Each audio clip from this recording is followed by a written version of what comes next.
اعوذ باللہ من الشیطان الرجیم، بسم اللہ الرحمن الرحیم۔ جب غزوہ بدر کی لڑائی شروع ہوئی تھی تو نبی اکرم صلی اللہ علیہ وآلہ وسلم نے بنو ہاشم کو، ابو البختری کو اور عباس کو جو ہے قتل کرنے سے منع کیا تھا۔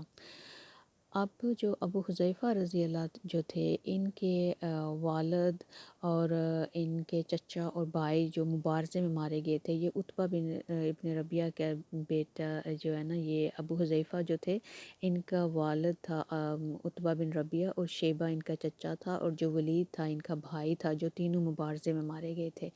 تو انہوں نے جب یہ بات سنی ہے تو انہوں نے کہا ہے کہ ہم نے بنو ہاشم کو قتل نہیں کرنا، لیکن ہمارے انکل، بھائی اور باپ مارے جائیں۔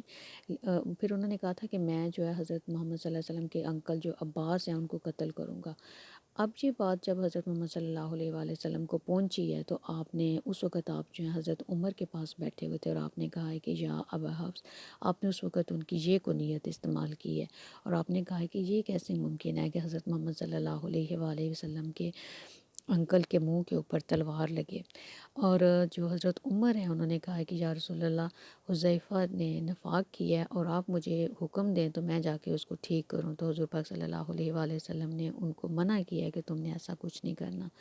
لیکن بعد میں حضرت عمر جو ہیں وہ جا گئے ہیں حذیفہ رضی اللہ عنہ کے پاس، اور ان کو جا کے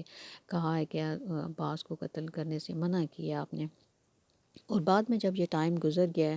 اور ان کو جب اپنی غلطی کا احساس ہوا ہے، تو انہوں نے، جو حذیفہ رضی اللہ، انہوں نے کہا ہے کہ میں نے جو الفاظ استعمال کیے ہیں، جو میں نے اس وقت کہا تھا، اس کے لیے میں اللہ تعالیٰ سے معافی مانگتا ہوں، اور مجھے اس وقت یقین آئے گا کہ اللہ تعالیٰ نے مجھے معاف کر دیا ہے کہ اگر وہ مجھے ایز اے شہید قبول کرے، یعنی مجھے شہادت کا درجہ ملے، تو پھر اللہ تعالیٰ نے حذیفہ رضی اللہ کی دعا کو قبول کیا ہے، اور جنگ یمامہ میں پھر ان کو شہادت ملی ہے، وہ جنگ یمامہ میں شہید ہوئے تھے۔ اب جب یہ واقعہ گزر گیا تھا تو جب حذیفہ رضی اللہ کے والد جو عتبہ تھا، اس کو جب اٹھانے لگے اس کی لاش کو، تو حضور پاک صلی اللہ علیہ وسلم نے دیکھا کہ حذیفہ کا چہرہ جو ہے وہ پیلا پڑ گیا تھا۔ آپ صلی اللہ علیہ وآلہ وسلم جو ہے اس کے پاس گئے ہیں، اور وہ جا کے کہا ہے کہ مجھے پتہ ہے کہ یہ ٹائم جو ہے حذیفہ تمہارے لیے بہت مشکل ہے۔ تو جو حذیفہ رضی اللہ، انہوں نے کہا کہ یا رسول اللہ، مجھے پتہ ہے کہ میرا والد جو ہے وہ کفر کی حالت میں مرا ہے، اور وہ ایک ذہین آدمی تھا اور ایک بڑا لیڈر تھا، اور مجھے امید تھی کہ اللہ تعالیٰ جو ہے وہ اس کو ہدایت دیں گے، لیکن اب جب میں دیکھ رہا ہوں کہ وہ کفر کی حالت میں مرا ہے تو مجھے بڑی تکلیف ہو رہی ہے۔ تو حضور پاک صلی اللہ علیہ وآلہ وسلم نے پھر جو حضرت حذیفہ ہیں ان کے لیے دعا فرمائی تھی۔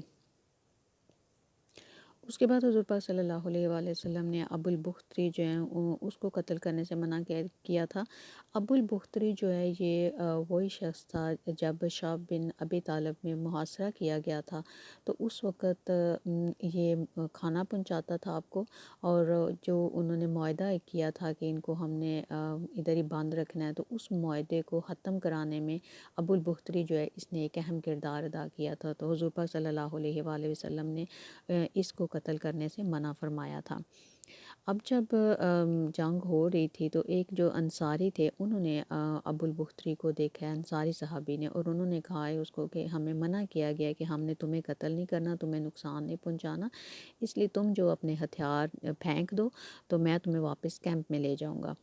تو ابو البختری نے کہا ہے کہ اگر میں ہتھیار پھینک دوں تو تم مجھے تو بچا لو گے، لیکن میرے دوست کا کیا ہوگا جو میرے ساتھ لڑ رہا ہے؟ تو اس انصاری نے کہا ہے کہ ہمیں تمہارے بارے میں حکم دیا گیا ہے، تمہارے دوست کے بارے میں ہمیں کوئی حکم نہیں ملا ہے۔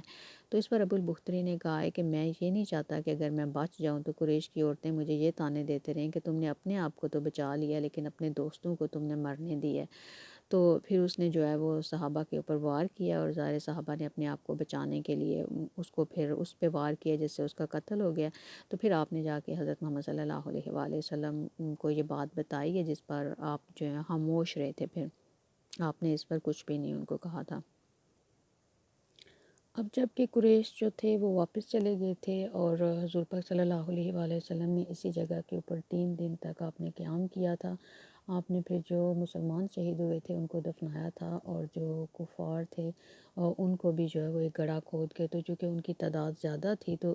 اکیلے اکیلا ان کو دفنانا مشکل تھا، اس لیے آپ نے ایک گڑھا کھودا اور اس میں ان کی لاشوں کو ڈال دیا سوائے امیہ بن حلف کے۔ تو یہ میں آپ کو اگلی دفعہ انشاءاللہ بتاؤں گی کہ امیہ بن حلف، یہ امیہ بن حلف وہی تھا جو حضرت بلال حبشی جو تھے ان کو تکلیفیں دیا کرتا تھا۔ تو اس کا واقعہ جو ہے وہ بھی میں آپ کو اگلی دفعہ بتاؤں گی۔ تب تک کے لیے السلام علیکم ورحمۃ اللہ وبرکاتہ۔